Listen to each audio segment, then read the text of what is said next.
Live చూస్తున్నా, చూసాక video చేస్తున్నా. లైవ్‌లో ఏం జరిగింది ఏంటనేది క్లియర్‌గా ఎక్స్‌ప్లెయిన్ చేసే ప్రయత్నం చేస్తా. భరణి ఆల్రెడీ తీవ్ర గాయాలయ్యాయి. మనం కూడా వీడియో పెట్టాం ఛానల్‌లో. సో, ఆయన కోసం గెట్ వెల్ సూన్ భరణి అని ఒక్క కామెంట్ చేయండి. ఎక్కువ మంది ఆయనతో సపోర్ట్‌గా ఉన్నారని చెప్పండి. ఎందుకంటే ఎవరికి గాయమైనా ఇబ్బంది కదా! ఎవరికి అట్లా జరగకూడదు. మీకు జరగకూడదు, నాకు జరగకూడదు. మీరు ఇష్టపడే కంటెంట్ జరగకూడదు. మీరు హేట్ చేసే కంటెంట్‌కి జరగకూడదు. కంటెస్టెంట్‌కి జరగకూడదు. ఎవరికీ జరగకూడదు.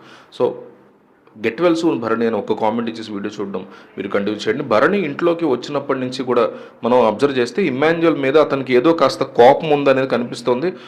కాస్త సీరియస్గానే ఉన్నాడు.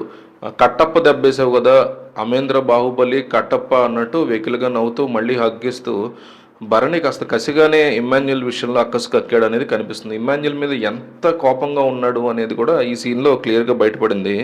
భరణి వచ్చాడు అని ఇమాన్యుయల్ వెళ్ళి హగ్గిస్తే కట్టప్పతో పోల్చాడు ఏకంగా. సో నాకు ఏమనిపించిందంటే భరణి బాహుబలి కాదు, ఇమాన్యుయల్ కట్టప్ప కాదు, అంత సినిమా లేదని అనిపించింది నాకు. అంటే ఫ్యామిలీ డ్రామాలో చిక్కుకొని వెలబెల్లాడిపోయినటువంటి భరణిని బంధాలు అనుబంధాలు అంటే ఒక సాలిగూడ్లో ఒక పురుగు ఎట్లా చిక్కుంటుందో అట్లా చిక్కుకుని ఇబ్బంది పడుతున్నటువంటి భరణి ఏం చేయాలో ఎలా బయటపడాలో తెలియనటువంటి టైంలో ఆడియన్స్ ఓట్ లేకుండా బయటికి తీసుకొచ్చేసారు అనేది నాకు అనిపించింది.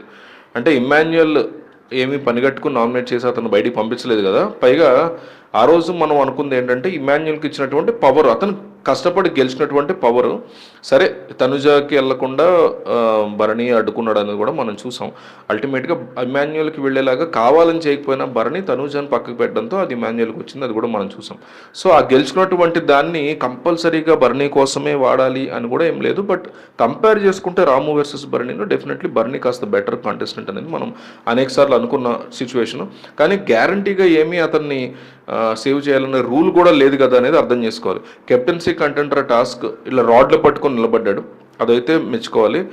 అంటే సాయం చెయ్యమని అడిగిన తర్వాత కనుక భరణి ఎప్పుడైనా నో చెప్పుంటే, హెల్ప్ చేయమని సపోర్ట్ చేయమని అడిగితే, అంటే మొహం మీదే చెప్పేశాడు నేను సపోర్ట్ చేయలేదని చెప్పి కూడా చెప్పేశాడు ఇమాన్యుయల్కి భరణి. అప్పటి నుంచి ఇమాన్యుయల్ దూరం అయిపోయాడు భరణి.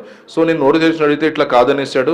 పైగా సంజన ఇన్ఫ్లుయెన్స్ అండ్ మీకు గుర్తుంటే ఆ కెప్టెన్సీ కంటెంటర్ కోసం ప్లాన్ చేస్తున్నప్పుడు నేను ఎట్టి పరిస్థితుల్లో నేను సపోర్ట్ చేయను, ఎందుకంటే నువ్వు గెలిస్తే కనుక సంజన ఇన్ఫ్లుయెన్స్ చేస్తుంది హౌస్లో తీసుకునే డెసిషన్స్ మీద అని ఒక మూర్ఖపు కారణాన్ని భరణి అప్పట్లో చెప్పాడు.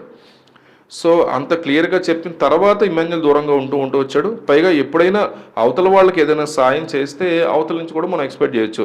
మొదటి నుంచి మీరు అబ్జర్వ్ చేస్తే ఇమాన్యుయల్కి భరణి చేసింది ఏం పెద్దగా ఉండదు. ఇంకొక సర్ప్రైజింగ్ ఫ్యాక్టర్ ఏంటంటే భరణి ఎలిమినేషన్ ఆపడానికి 2 వారాల ముందు నుంచి కూడా బాండింగ్ కట్ అయిపోయింది వీళ్ళిద్దరి మధ్య, ఎలిమినేట్ అవ్వడానికి 2-3 వారాల నుంచి కూడా. సో ఇంకొక ఆశ్చర్యకర విషయం ఏంటంటే కొంతమంది పేజీలో వీడియోలు వేసేసి పిఆర్ వీడియోలు దారుణంగా ఇమాన్యుయల్ మోసం చేసేసాడు అన్నట్టుగా కూడా చూపించే ప్రయత్నాన్ని చేశారు. సో మొత్తానికి హౌస్లోకి మళ్ళీ భరణి వచ్చిన తర్వాత ఇద్దరి మధ్య ఒక ఈ కైండ్ ఆఫ్ డిస్కషన్ అయితే నడిచింది. సో పవర్ అస్త్రాన్ని తను యూజ్ చేయలేదనే దాని మీదే ఎక్కువగా డిస్కషన్లు అయితే నడిచాయి. సో కరాఖండిగా ఆడియన్స్ తీర్పు నేను యాక్సెప్ట్ చేస్తాను అని కూడా భరణి వెళ్ళిపోతానని కూడా చెప్పాడు. దయచేసి నన్ను ఇబ్బంది పెట్టొద్దని కూడా చెప్పేశాడు.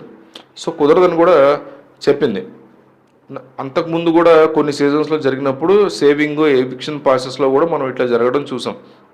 సో ఇప్పుడు హౌస్లోకి వచ్చిన తర్వాత కూడా భరణి అంటే బిహేవ్ చేయటం అనే యాటిట్యూడు భరణిలో ఆల్రెడీ కనిపించింది, ఇంట్లోకి వచ్చిన తర్వాత కూడా కనిపించింది. అయితే ఫస్ట్ టాస్క్ అయిపోయిన తర్వాత సెకండ్ టాస్క్ ఫిజికల్ టాస్క్ ఉన్నప్పుడు భరణి తరఫున ఇద్దరు పోరాడాలి, శ్రీజ తరఫున ఇద్దరు పోరాడాలి. శ్రీజ తరఫున డీమన్ పవన్ గౌరవ్ ముందుకు వస్తే భరణి తరఫున నిఖిల్తో పాటు నేను నిలబడతాను నీతో, నువ్వు నన్ను ఫీల్ అవుతున్నావు కదా నా గురించి అని చెప్పి ఇమాన్యుయల్ ముందుకు వచ్చాడు.